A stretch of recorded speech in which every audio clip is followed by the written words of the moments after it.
What is up, metalheads? I know it's been a minute. How y'all doing? I'm doing great. Thanks for asking. Today we're going to talk about some bands that have gotten worse or better, more or less, over the years. So without further rambling, which I tend to do, let's get straight into it.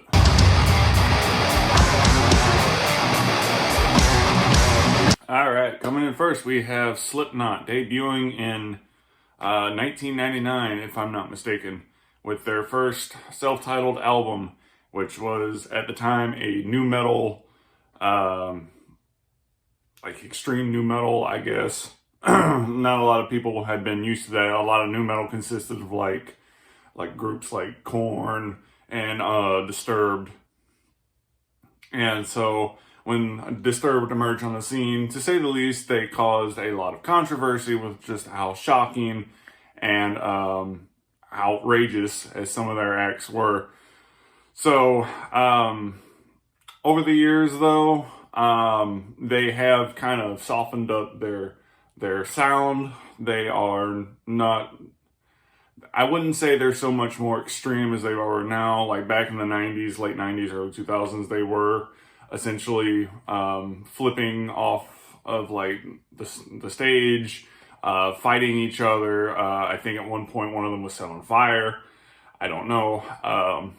But needless to say, they have calmed down a bit. These guys are now like almost in their 50s, if not a bit older. Has that affected their music though? Not really. I wouldn't say age has affected their music so much as it has been the money. The band over the years has become a little more corporatized. There's been a lot of drama with like band members leaving, bringing new people in, and a lot of fans just saying that they've are really just trying to be stone sour, as it would appear that Corey Taylor and Sean the Clown Crahan have seemingly just taken hold of the reins and have been just doing whatever with it. Not to say that their performance has suffered, as you saw in the live video that I posted at the beginning of this segment, that Corey Taylor can still scream with the best of them. His vocals sound great. It's just, I don't know, this band is very, very corporate now. Their most recent album, The End, so far was not very well received by many fans, claiming it to be just kind of messy and not very Slipknot.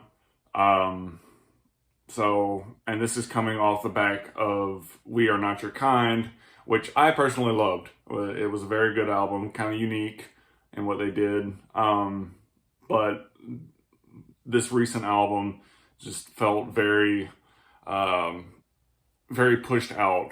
Even Jim Root, the guitarist, claimed that he wished that they had stayed in the studio a little bit longer with this album. And so I don't know. There's just a lot of things wrong right now with Slipknot, and they're still touring. They haven't broken up yet, but I would say personally, I think Slipknot has suffered a bit from this corporatization, and I don't know. There's been no plans of them making a new album soon, considering they just got Eloy on drums. So we'll see where that goes. But yeah, to sum it all up, Slipknot has become worse with time. Just their scummy actions in the behind the scenes have made the band's image really take a nosedive. So Slipknot, corporate. Yeah. All right, now let's move on to number two.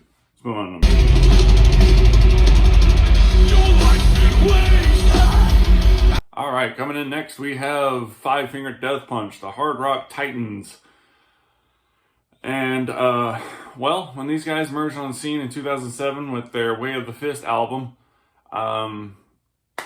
they had a few, they came out swinging and they had a few hits.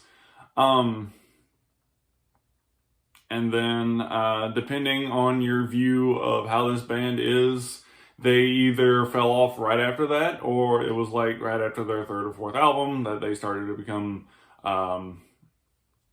less of what they started off with, I guess. So yeah, 20 years later, and Five Finger Death Punch is still kicking. Much to the misfortune of many metalheads out there. I used to listen to this band like religiously. I was in their top 5%, according to Spotify. I was one of their top listeners. When this band recently came out with Afterlife, I was disappointed. And I didn't think really it was that bad an album, just very disappointing, especially considering that they got Andy James on lead guitar after their ex-guitarist Jason Hook left. If you've seen or heard any of Andy's like solo stuff, you'll know that this man is a beast on guitar. But unfortunately, they more or less have held him back. So, and I think that the last album suffered for it. Not only that, but Ivan Moody's voice has just very much taken a dip, quality-wise. He sounds like he is straining too much. And he also, like live on stage, he relies more on his bandmates to sing for him and the audience to sing for him while he just kind of marches back and forth on stage. So, not only that, but they're like over the years, I've seen where their music has, I see where people are talking about how they're taking one song that they did before and then they're just remixing a bit, doing either faster tempo or slower. So again, much kind of like Slipknot, this band has become very corporatized. They just kind of shove whatever's out there. And then their fans they just eat it up, because apparently people can't tell the difference between something that's actually good, like say stuff from like Way of the Fist or War's the Answer, to nowadays, which is just so bare bones mediocre. It's meat and potatoes hard rock, really. It's an appetizer, if you will. But yeah, Five Finger Death Punch has slipped downwards very, very hard. And much to this, not to the surprise of anyone watching really, they are coming out with a new album soon. And if we're to judge anything by the first single, which is what Zoltan said, you can expect a lot of what you heard from this single on the new album, then this album is going to be just as mediocre as Afterlife was. So that's to be determined, though. Five Finger Death Punch has gotten worse over time, very much so. So yeah, let's go on to number 3 and try to forget that Death Punch is releasing anything this year. So.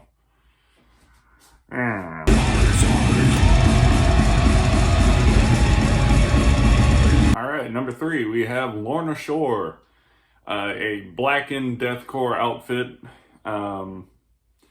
I'm not exactly sure when they started or what the name of their first album was, but I do know that Will Ramos is not their first lead singer. It was some other guy, and I don't know exactly the history of what happened between him and the band, but he left and they brought in Will, and I think it was 2021 when they put out Through the Hellfire with Will on debut, and that's when Lorna's popularity kind of resurged, I guess, or it flourished. Considering I had never heard of this band before until that time. But yeah, he broke out with that song and they instantly became popular. In fact, I think it was 2021's best song. And then they released a new album, I think maybe a year and a half or so later. Song or album. I think I said album. I don't know. I'm going crazy. I haven't eaten yet. But Lorna Shore, I would say that while their music more or less all kind of sounds the same, but I think that's to be expected with this type of music. This symphonic black and deathcore. It does sound the same, but at the same time, I'm going to have to say that Lorna Shore has gotten better. Thanks to Will's ability to just have that vocal acrobat style. That's insane to do. Like, I don't know of too many, deathcore artists that can do that. And I'm not trying to stroke any ego, so to speak. But, yeah, Will Ramos is a beast as well on stage. The man's got it going on. And he's just a cool guy too. Like, he's just got such a cool attitude about everything. But yeah, I think Lorna Shore has gotten better as time has gone on. Despite all their music sounding the same, I can't really say that, they've gotten worse. So Lorna Shore, good job, guys. Y'all have gotten better over time. So let's move on to the next one, because this one might cause some controversy, and I might lose some. I might lose some subscribers.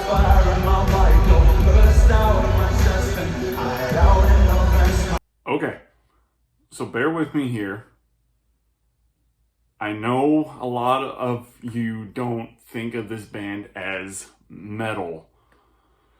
To be truthful, I don't think they're really metal either. I think they suffer from like mislabeling. This is a more or less progressive, I guess, progressive metal, if you want to think of it like that, considering they combine a lot of modern day music elements like, say, pop, hip hop, rap.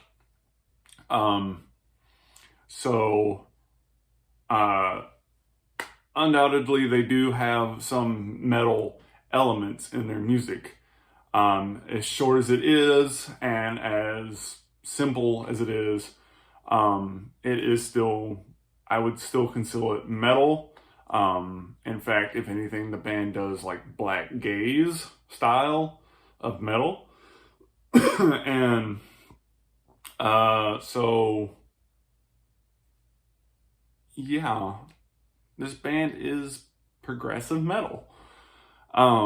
They are not straight up metal, they are progressive metal. And if you've listened to any progressive metal bands, then you'll know that this is the type of music that they do. Sleep Token, when they first came out, I want to say in like 2018, 2019, somewhere in there. I don't think a lot of people really knew who they were. They were kind of very niche, kind of underground. And I think, if I remember correctly, there was a lot of early footage of like the lead singer Vessel being drunk on stage. It was just kind of I guess. But with the song The Summoning that came on a few years ago at this point now, the one that has the saxophone at the end, that a lot of TikTok thirst trappers use. Slipknot, Sleep Token's popularity has more or less soared. They are a very huge like band at this point. In fact, with their latest album, even in Arcadia, it seemed to have grown some more. They have reached more people, and Sleep Token's just kind of doing their own thing, to be honest. They're not really hurting anybody. I know there's a lot of metalheads out there that do not like them, and that is fine. You don't have to like them. There's nothing that says you have to like Sleep Token. But if you think about it this way, maybe that their music can inspire other people to look towards more like heavier styles of that type of metal. Black Gaze, for instance, getting more into folk metal, maybe rap metal, just looking for stuff like that, you know. But to sum everything up, looking back at those earlier concerts and where they are now, I would certainly say that they have gotten better with time. Don't hit there. Don't clock out yet. And just stay with me here. They have gotten better with time, but they have become a little. I would say they've become a little too big for their britches. Like, they almost don't know what to do with their fame. Which is kind of why they kind of stay out of the spotlight. Because if they're constantly getting interviewed and stuff like that, then it's only going to further ruin like their reputation and, you know, their what the crowd sees them as. So, yeah, Sleep Token has definitely gotten better. Just based off the fact that their production value has gone up, their stage presence, and just in general, some of the way they perform. So, yeah. If you're still watching, thank you. Let's move on to the next one, shall we? Ladies and gentlemen, you're listening to Polish. All right, coming in next, we have Russian deathcore outfit Slaughter to Prevail. This band emerged in like 2018, I want to say, with a Chapters of Misery EP that I think that it's superb. And just recently they have released their most recent album, Grizzly, which I didn't think was good at all.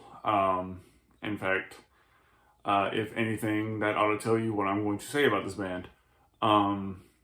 Slaughter to Prevail has more or less made their impact on the metal scene, just I think solely by the fact of their image alone. And if anything, they really started the whole like masked singer type craze thing. Before Slaughter to Prevail really became who they were, it was more or less just Alex Terrible doing covers and posting them on YouTube, which in fact I think he might still do. I don't know. He's had a kid here recently, so he might not have a lot of time for that. But him and the rest of the band have put out like 3 albums, like full-length studio albums, and this latest one, Grizzly, is not good. And I like some of Slaughter stuff, to be honest.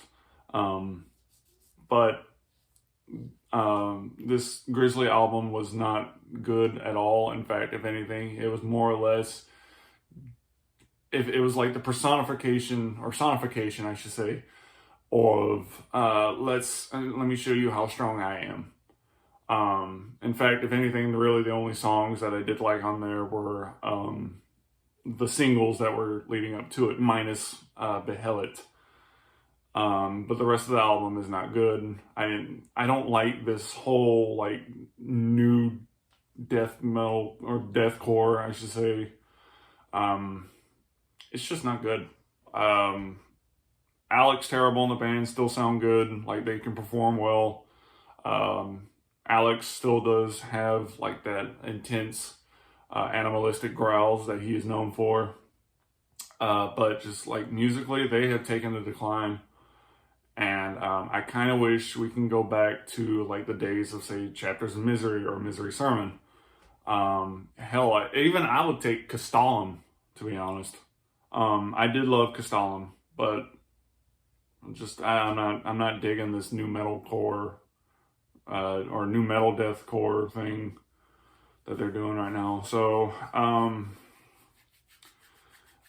they have gotten better production wise, but musically I think they have taken a decline. This one's really tough. I think I'm gonna have to say they've gotten worse. yeah, Slaughter to Prevail has gotten worse over time. There's still time. Maybe they can turn themselves around. Who knows? But maybe they haven't sunk so far into the mud that this is how they're going to go for the rest of the stuff. But I don't know. We'll see. It's to be determined. But as of right now, they've gotten worse with what they're doing. So we're gonna move on. I have nothing else to say.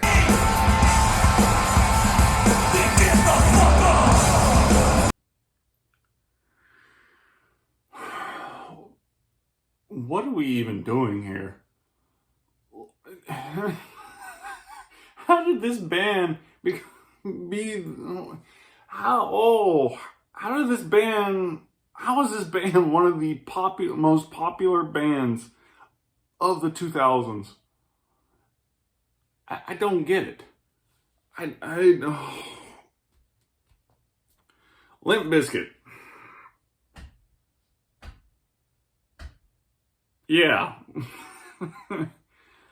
Limp Bizkit emerged on the scene in like the late 90s, joining the new metal craze that was going around.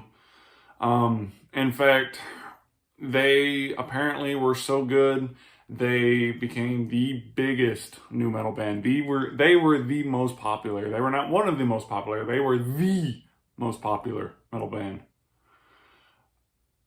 And I don't understand how this band is still going. I really don't see how they have fans. Like, if you enjoy Limp Bizkit, fine. Okay, I'm not going to harp you on that, but there is a lot better stuff out there than this. I don't know. Maybe it just appeals to the crowd that was like frat party type group. I don't know. I don't get it. Limp Bizkit. I think Limp Bizkit's popularity kind of resoared due to today's meme culture. I can't tell you how many times that I'll be scrolling through my socials and I'll see somebody dancing to Rolling, or the fact that they'll make fun of the song Break Stuff, the music video specifically. And if I'm honest, sometimes I'll catch myself making fun of Break Stuff as well. I mean, other than that, I really don't see how this band is still going. Fred Durst is just, I guess they're doing their own thing. They're having fun with it. They've more or less leaned into we're corny and we know it, but it doesn't really help their music at all. Like their most previous album, back from like 2022, I want to say, it's so forgettable. I do not remember a single song from that album at all. In fact, if anything, really, only the hardcore Limp Bizkit fans are only going to know their stuff.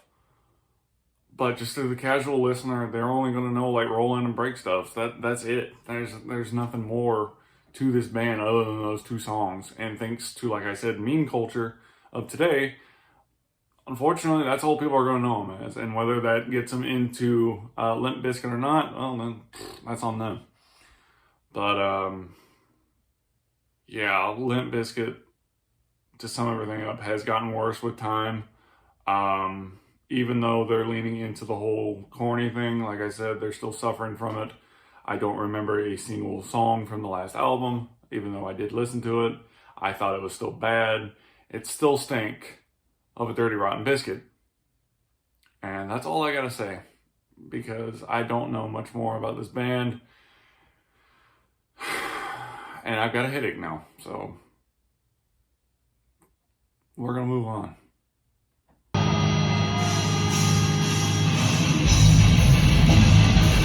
All right, Cannibal Corpse. All right. Well, what can I say? When this band emerged in the early '90s in the underground death metal scene, they started off doing basically thrash. They were like a death thrash group.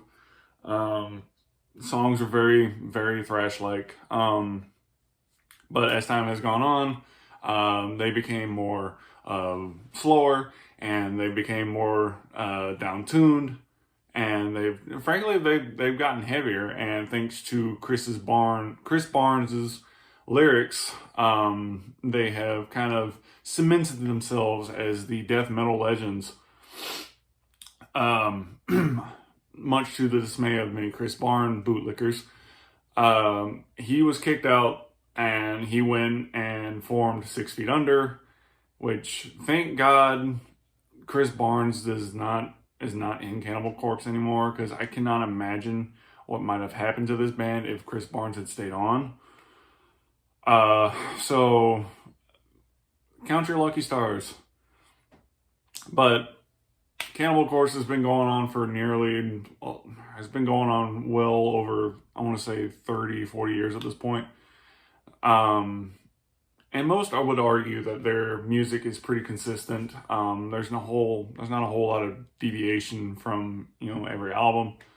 But frankly, I want to say that Cannibal Corpse has improved with what they've done. They've found more styles to do, more grooves, and I mean, it just works every time. I cannot say that there's one bad song that Cannibal Corpse has done. I just, the last album was pretty good. Bloodbind, I think was the name of the song. Was pretty great. And I just love how they lean into the whole, zombie angle.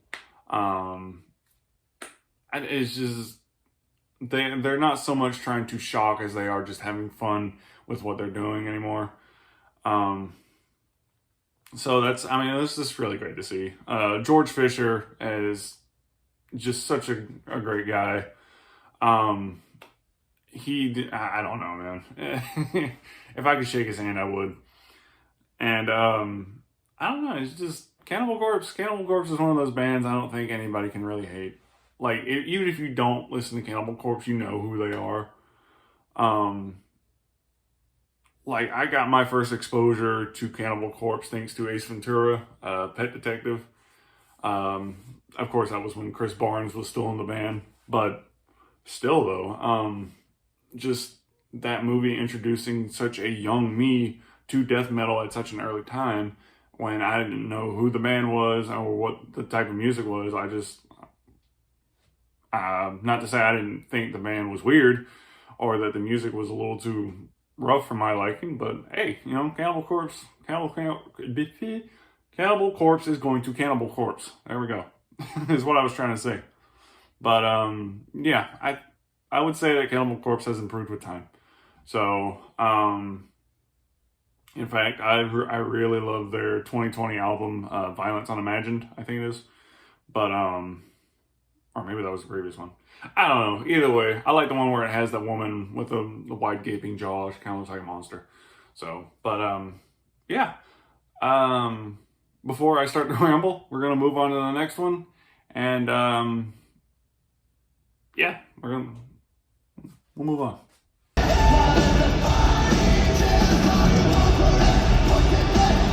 All right, last one we're looking at is Skillet, Christian hard rock metal group. These guys started, I want to say, in '98.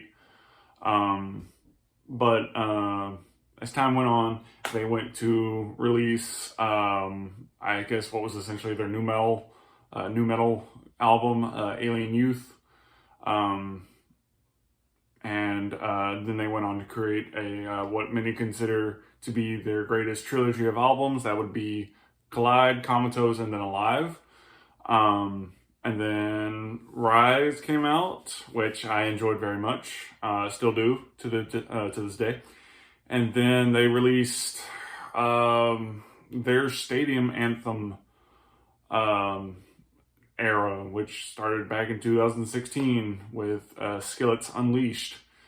And I think Unleashed is a fine album. It kickstarted, like I said, their Stadium Anthem, and that's when I stopped really listening to them, because then all their music started to sound the same. Not only that, but John Cooper also started to dive headfirst into Christian nationalism. He kind of had this idea. He kind of comes across as like, hey, I know what I'm talking about. You should listen to me, and you should respect my decisions or whatever. Which, frankly, is not a very good attitude to have, especially when you are the biggest Christian rock band, like mainstream Christian rock band. Frankly, a lot of his ideals and stuff just do not match with today's sort of, I guess, economy, or not economy, but just the way things are nowadays. I'm a Christian myself, but I don't think John Cooper is a person that we need to look up to, or I should say respect his decisions. He does not speak for the entirety of the Christian religion, and it's just, the whole band has kind of suffered for it. I'd say sound-wise, like sonically, they still sound good. They can still perform well. Morally, though, like, he's been dragging them along with him. Their last album, Revolution, was just kind of middle of the road. I can appreciate them going back to what I can most consider their roots. There were some good songs here and there throughout that album, but technically it's not something I would want to listen to again, nor will I go search them out. So, if anything, yeah, it's just they've declined with time. Are they completely, the worst thing I've heard? No. There's worse out there, but their attitudes and everything just make it very, very hard to listen to them. And of course, there's a lot of wackadoo fans out there that still hold them up on such a high pedestal. So are we really listening to the message, or are we just holding Skillet to a certain degree and not accepting the fact that they are not who they used to be? So, but yeah, I'm going to sum it up right there. They have declined, and they've gotten worse with time. So, yeah. Alright, guys. Thank you so much for watching. If you've made it this far, please leave a like and subscribe if you enjoyed this type of content. And let me know if there are more bands that you want me to check out that I think may or less have improved or declined with time. Of course, there's plenty more out there. There's not just necessarily these bands. So if you want to see me do another video like this, just let me know down in the comments. And yeah, I guess until then, that's it. Take care of yourself. Keep rocking out, and I will see you guys in the next Metal Madness reviews.